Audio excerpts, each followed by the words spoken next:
So everybody has heard of the name Mikhail Tal. You know the guy who sacrificed all his pieces and then just checkmated you? Yeah, that's the magician from Riga. That's this guy with the black pieces. But who do we have with the white pieces? We have Mikhail Tal's kryptonite. His name, Rashid Nesmedinov. Nesmedinov had the same playstyle as Tal, but it seems that every time they played, he just got the best of Tal in these tactical positions. He out-tacticked Tal. Can you believe that? This game is going to showcase just that. I can make a video on all of their games in their matches if you guys would like to see that. Let's get into it. I'm going to breeze by the opening because once this game heats up tactically, it never cools down.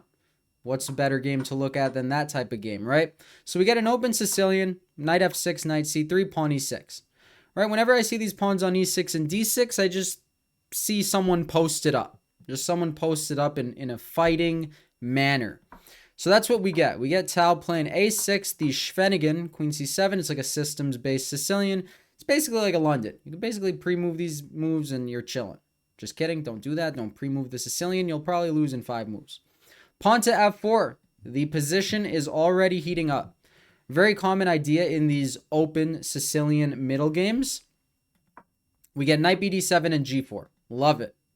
I love g4. You guys know that line in the Sicilian, rook g1, g4. So every time I see g4, I call it the freak attack. This is not the freak attack, but it's like the freak attack because the freak attack is called the freak attack when you go pawn to g4. Capiche? Kaposh. What's the point of g4? The point of g4 is to go pawn to g5, sending this knight back to g8, where it came from. The knight doesn't want to do that. So does Tal play h6? You can, but is that a Tal move? Not so much. Pawn to b5 is way more of a Tal move. The point is that if g5, yes, you see it's the best move, but not for the reason you guys think, right? Because b4, and then the only move here for white is to find knight d5. I mean, if anybody's finding knight to d5, it's these two guys, but they're probably like, let's not give the people what they want to see too early. Let's wait a little bit. Let's simmer, broil, brew, and then we'll get tactical. Right, normal people are going to take and take and take. This is what normal chess players do. If there is such a thing as a normal chess player, right? It's probably not the most normal game in the world. I don't think that's the exact crowd it attracts. But who knows? Pawn to a3. That stops pawn to b4, so it makes sense. Bishop to b7. Can you believe bishop to b7 stops pawn to g5? Why? Right? Always look at your opponent's moves, especially if your opponent is Tal. But no, actually, always look at your opponent's move because people get stuck on their own plan, not recognizing that their opponents also have plans. And if your opponent's plan is better than your plan, you'll lose the game. If you neutralize their plan, you might not lose the game. So bishop to b7, there's 2 attackers here on e4. We have 1 defender. So you got to add a defender. He does that by going bishop to f3, counterclaiming this diagonal, neutralizing that diagonal of the black bishop. Now there's 2 attackers and 2 defenders. Again, h6 is wanted, but knight to c5 is delivered. And we're looking at the delivered move. Now there's 3 attackers, 2 defenders. So again, no g5. No time for g5.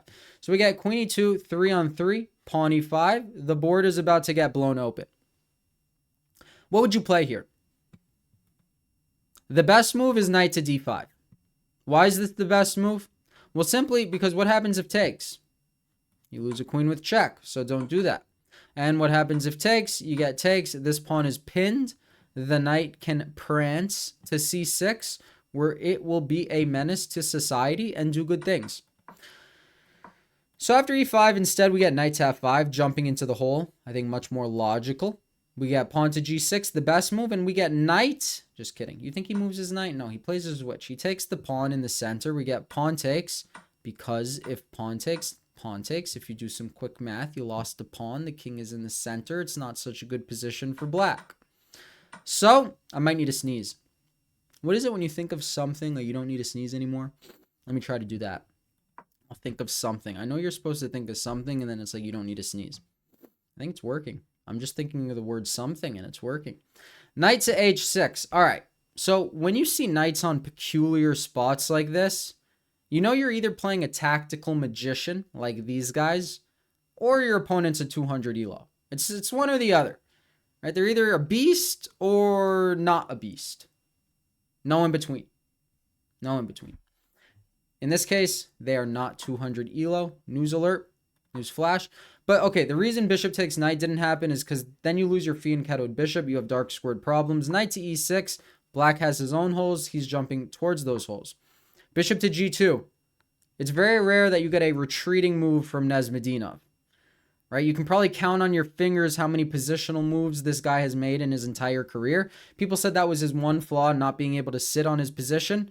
I would say I'll take that flaw if I have a winning record against Mikhail Tal, right? If I out-Tal'd Tal, I'm okay with you saying your due diligence or whatever you want to say. So bishop to g7, that didn't make any sense, but we get a rook sack, so we're just going to carry on. We get a rook sacrifice. You guys should try these rook sacks in your games, right? Removing the kingside knight or the kingside defender. So kingside knight can be on the queen side, newsflash, because it's in relation to the king. Depends on which way the king goes when they castle. Remove that knight and just look at the shock value it provides to your opponent. The shock value enough is +3.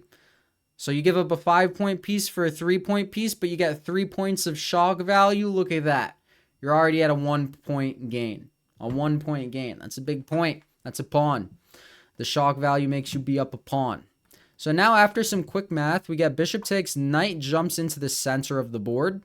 And this knight, this bishop that is a bishop, cannot take because then there's discovered attacks all over and pins and bad stuff happens for black. So black should not do that. And he finds the best move, queen d8, defending the bishop. Fine. We get queen to f2. That is not a one-move threat because if the bishop moves, actually that is a checkmate. Look at this knight on h6. It's literally, have you ever seen a knight prevent you from castling and it be on the move on the square h6? It's pretty peculiar. Knight to f4, jumping in. Do not lose your knight on d5. It's the best piece, so give up your bishop. Giving up your bishop opens up your rook so it's able to swing over. We get ef4 and pawn to e5. Right? A normal person would just play queen takes f4. And of course it's a good move. But e5 is just a complicated move, right? Shock value. And the fact that this is exactly, Tal is getting served by Tal, right? It's like Tal's playing himself, but Tal's playing, himself on a sharper day. So bishop takes is bad because we would get pawn takes and black's just going to get checkmated. His king is just stuck in the center for too long. Remember, he cannot castle because of this knight. So we get bishop takes. Fine. We got rook e1. Pinning the bishop to the king makes some sense. Pawn to f6. Tal just cracked before Nesmedinov. Tal cracked before Nesmedinov. It's not something you say too often, right? Not something you say too often. Knight takes f6. The bishop is pinned. Of course, Tal saw that. We get queen takes. What's the idea here? What's the winning move? Find the winning move. The winning move is queen to d4, exploiting the fact that the bishop is pinned. The king cannot go queenside. The king cannot go kingside. Black just got paralyzed in the center of the board. Nesmedinov was like, you spent one too many moves pushing pawns, good sir. Tal's like, what do you mean? You played g4. Don't talk to me like that. I'm a 2700. You're a 2450. Nesmedinov's like, are you sure? Look at the position. Tal's like, I have the bishop here on an open board. I play principled chess. Nesmedinov is like, I don't care about your principles.